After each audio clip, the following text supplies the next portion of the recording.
Mr. President, members of the opposition and Western politicians say that you are the main obstacle for peace in Syria. Would you be ready to step down as president if this could bring peace to your country and stop the bloodshed? President shouldn't run away from challenge, and we have national challenge now in Syria. So President shouldn't escape the situation. But from the other side, you can stay as president, you can stay in this position only when you have the public support. So answering this question should be a public answer by the Syrian people, by the election, not by the president. I can nominate myself, I can run for the election or not run. But to leave or not to leave, this is about the Syrian people. Do you think that you still have a majority behind you in your country? If I don't have the public support, how could I stay in this position? The United States is against me, the West is against me, many regional power and countries are against me. So, and the people are against me. So how can I stay in this position? So the answer is, of course, I still have public support. How much? What the percentage? This is another question. I don't have numbers now. But of course, to stay in this position, in this situation, you must have public support. I've been to some of the demonstrations, even in Homs, in peaceful demonstrations. Isn't it legitimate if people demand for more freedom, more democracy, and less power in the hands of one family, less power in the hands of secret services? Let's correct the question first to have the correct answer.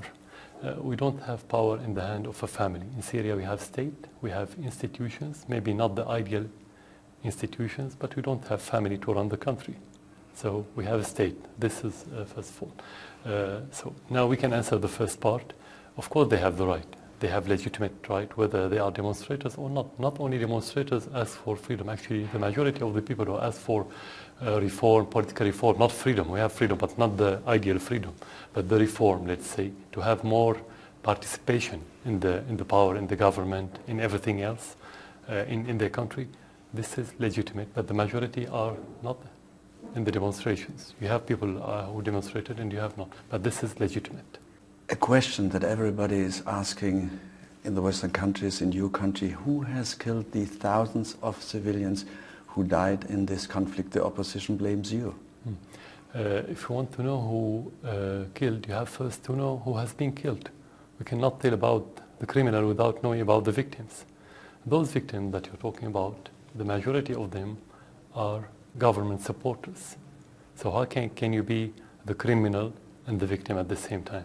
The majority are people who support the government, and large part of the others are innocent people who's been killed by different groups in Syria. Would you admit that some of these, or a certain percentage of these innocent civilians has been killed by your security forces, a certain percentage? No, you don't have, because you have investigation committee about all the crimes that happened in Syria. But from the list that we have, from the names that we have, the highest percentage, people who are killed by gangs, in different kind of gangs, whether Al-Qaeda, whether extremists, or outlaws, people who escaped the police for years. So you say that the rebels whom you call terrorists have killed more civilians than the security forces?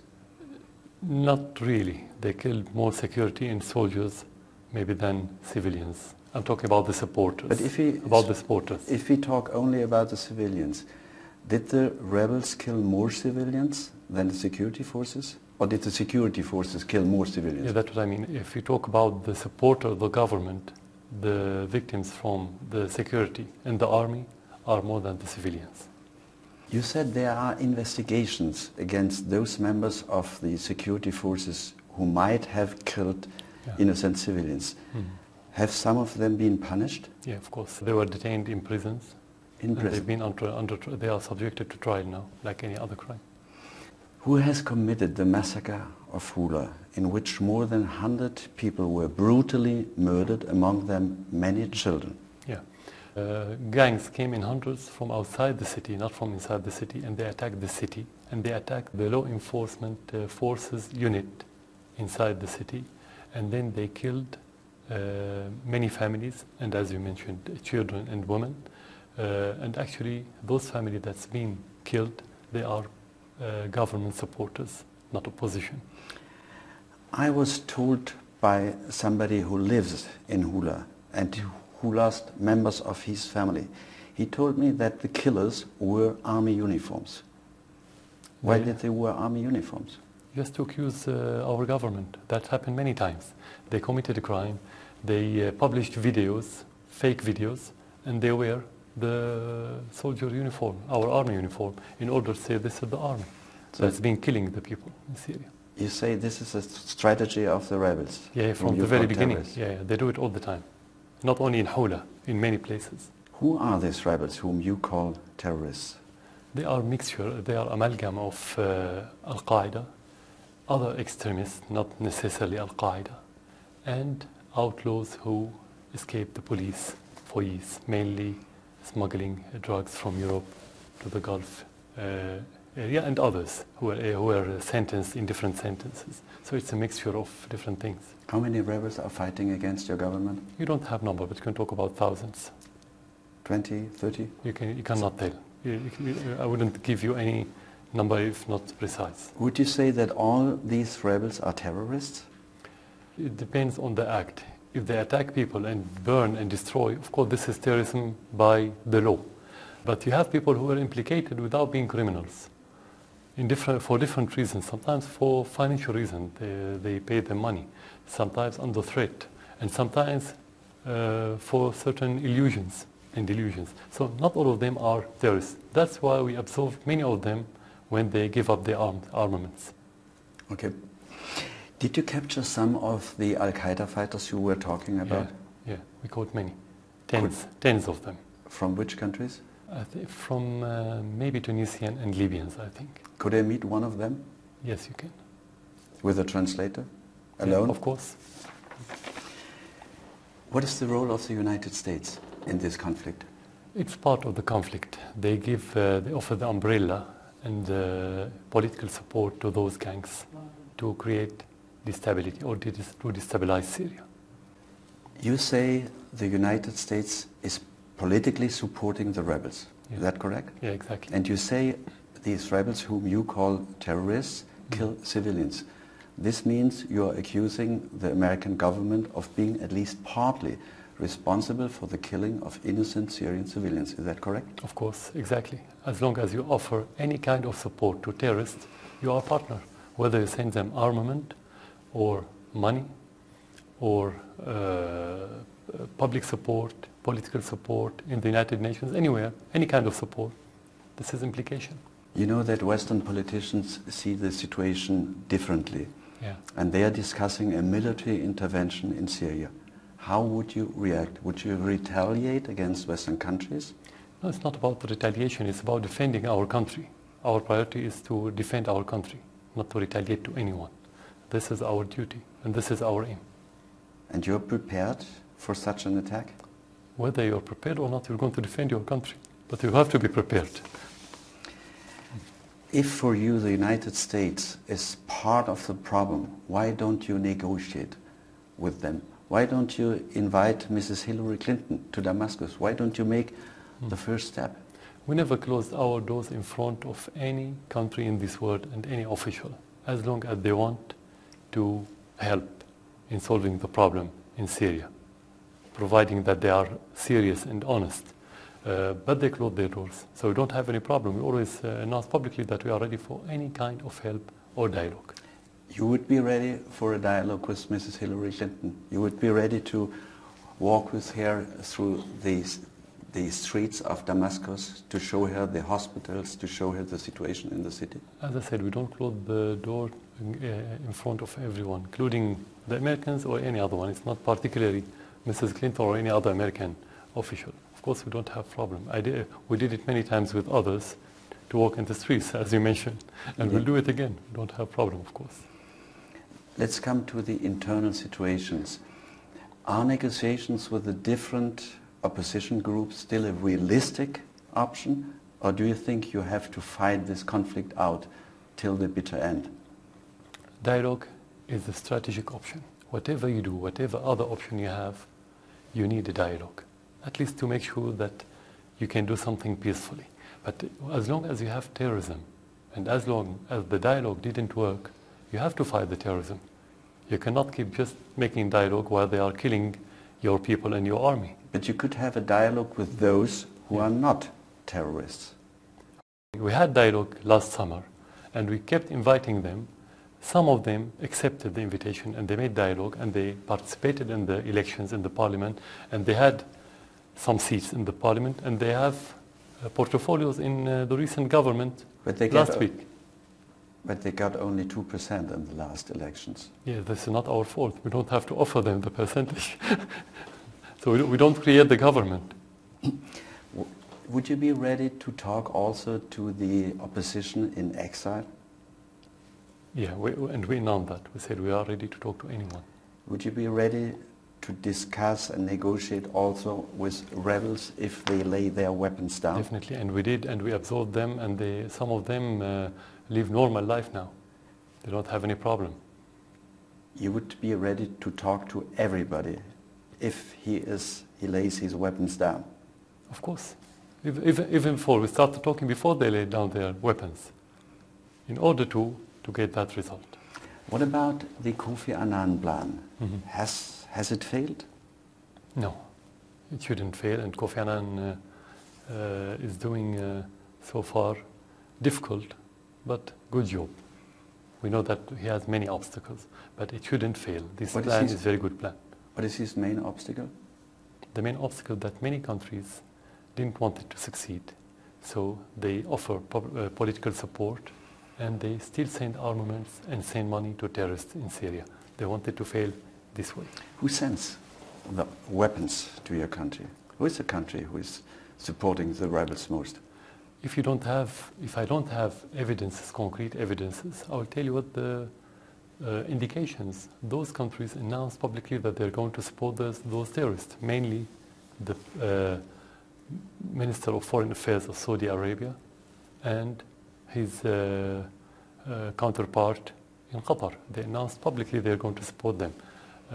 This is regarding the armaments. Turkey, I think, offer logistic support for smuggling. And the United States? United States mainly so far, what we know so far, that they offer political support. Means of communication also? We have some information about this, but I didn't mention it because we don't have concrete evidence to show it to you. What about Kofi Annan's plan for a united government, for a unity government, for a government formed by the different groups, with the opposition groups, with Baath Party members? Yeah, you're talking about the Geneva conference now. He's planned for a unity government, yes. Yeah, we talked about it in Syria. Now we have a unity government where you have the opposition that participated in the parliament, participated in this government. But you should have criteria. How do you define opposition? You may have tens of thousands, hundreds of thousands, or millions. Could they participate? You need, this kind of government, the democracy needs criteria and needs mechanism. For me, the mechanism is the elections. If you represent the people, you go to the election, you run the elections, you win seats, you can come to the government. While if you're only opposition but you don't have any seat in the parliament, who do you represent? Yourself? When are the next elections? Which elections? Yeah, you were talking about the election. The next election. No, I'm talking about the parliamentarian. I'm talking about the parliamentarian. It was only 2 months ago. Yeah. Or a month ago. But, for example, the opposition in exile didn't participate in these elections. Would you accept members of the opposition in exile to participate in an interim, let's call an interim government? If they can comply with our rules, with our laws, they not participated in criminal acts or asking the NATO or any other country to attack Syria, which is against our law, they have the right to participate. We don't have problem. Many of the opposition in Syria, inside Syria, participated. Why to ban the opposition outside from this participation? We don't have any reason as government. A man like Galyoun, or he's the president now of the National Council, you would be ready to accept them? It's not about the names or the position, it's about the principles. We have to go back to the file. Does he have anything legally to ban him from being part of these elections or not? So this implies on everyone. So it's not about names. Mr. President, when you think about what happened to the leaders of Egypt and Libya, when you remember the pictures that we all have seen on TV, aren't you scared for your family, your wife, your little children? No, if I want to describe two different situations you're talking about, describing what happened to Al-Qaddafi, this is savage. This is crime. Whatever he did, whatever he was, nobody in the world can accept what happened to kill somebody like this. What happened to Mubarak is different. It's a trial. Any citizen, when he watches a trial on TV, he would think that I don't want to be in that position. So the answer is don't do like them, don't do like him. But to compare or to be scared, you have to. To be scared, you have to compare. Do we have something in common? No, it's a completely different situation. What's happening in Egypt is different from what's happening in Syria. The historical context is different. The social fabric is different, and our policy was always different. So what's in common? You cannot compare. So you cannot feel scared, but maybe you feel sorry or pity or whatever. But nevertheless, you have a hard opposition. You have hard fighting rebels, and you know what these rebels want to do. So my question, I repeat it: aren't you scared for your family? The most important thing is that when you do things that should be in compliance with your convictions, this is where you can feel relaxed, you don't scare, because the people can disagree with you, but at least trust you that you are doing something for the interest of your country. When you defend your country, why to be scared? When you do something to protect the people, why to be scared? You may say that you have thousands of victims. What if you have hundreds of thousands of victims? So that's what's supposed to be in Syria. But in the end, what is your solution for this conflict in this country? And I ask again my question, do you fear or do you think you have to fight this conflict out till the bitter end? I repeat it. We have two axes of the solution. The first one, you have to fight terrorism. There is no question about fighting terrorists. Nowhere in the world. What would you do if somebody killed civilians, kill innocent people, kill children, and kill your soldier, and kill the soldiers, and kill the police, and kill anyone? You have to fight with him if he's not ready for dialogue, and that's what we've been seeing so far. The other axe is to make dialogue with different components, political components, and at the same time to have reform, to participate everyone, and the people will decide who should be our representative, or the people's representative, through the ballot box. Couldn't these reforms come a little bit faster? It's subjective things. You think it's faster, I think it's slower.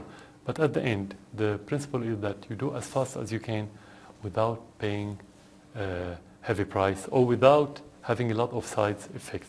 So as fast as possible, and that's not related to me or to the government or to the state, that's related to the objective circumstances in Syria. Mr. President, our time is running out. Where would you like to see your country in 2 years? What is your vision for Syria? I would like to see it in every year in prosperity. Prosperity means better economy, better in every aspect, culturally and whatever, but that needs security. Without security, you cannot dream about prosperity. That's how I see it. Mr. President, thank you very much for this interview. Thanks for you. Good luck for your country, and especially peace, freedom, and democracy. Thank you very much. Thank you.